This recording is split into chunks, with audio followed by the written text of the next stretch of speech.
Saudaraku yang dikasihi Tuhan, kita masuk kepada bulan Paskah. Dan ini adalah bulan yang penting bagi kita karena Paskah berbicara tentang pengharapan dalam kehidupan kita. Kita yang mestinya binasa, kini beroleh pengharapan untuk mendapatkan hidup yang kekal.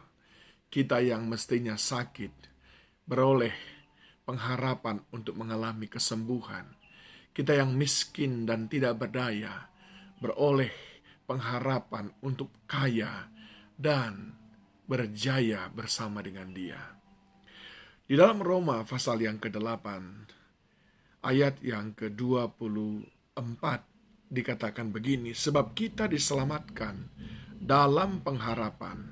Tetapi pengharapan yang dilihat bukan pengharapan lagi, sebab bagaimana orang masih mengharapkan apa yang dilihatnya. Tetapi jika kita mengharapkan apa yang tidak kelihatan, kita menantikannya dengan tekun. Kata kuncinya adalah kita diselamatkan dalam pengharapan, dan pengharapan itu harus dinantikan dengan tekun. Saya ingin mengatakan kepada saudara bahwa di dalam Kristus berbeda dengan pengharapan-pengharapan yang dijanjikan oleh dunia ini.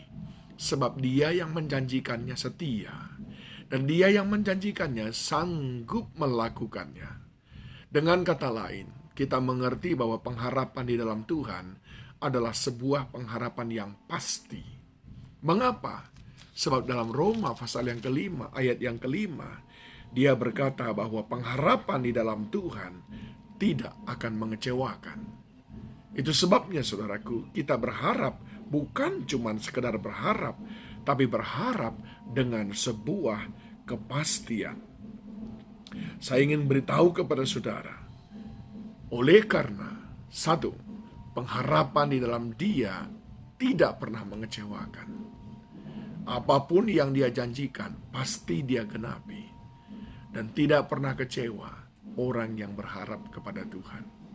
Yang kedua, mengapa saya katakan di dalam Kristus ada pengharapan yang penuh kepastian.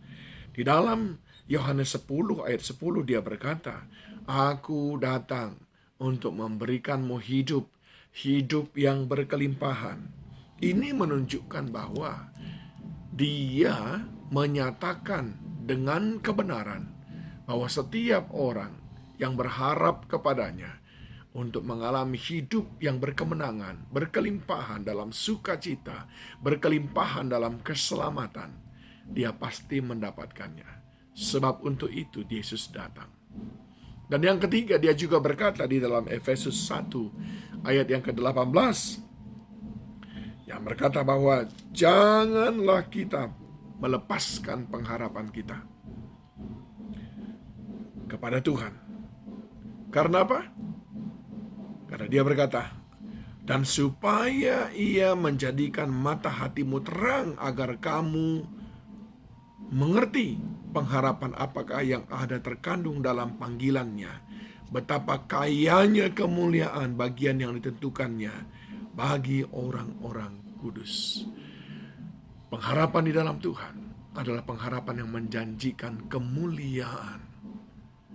Mungkin saja ketika berharap kepada Tuhan, hidup di dunia ini, ada banyak tantangan yang harus kita hadapi. Bahkan mungkin doa kita pun banyak yang tidak dijawab.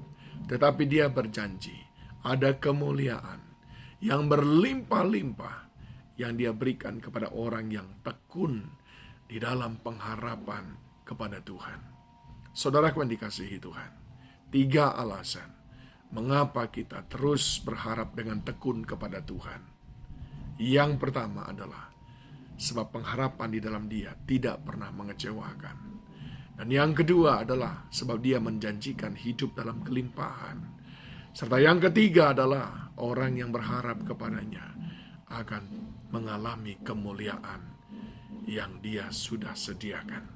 Mari saudaraku, boleh saja mata jasmani kita tidak melihat dasar untuk berharap, sebagaimana Abraham tidak melihat dasar untuk berharap.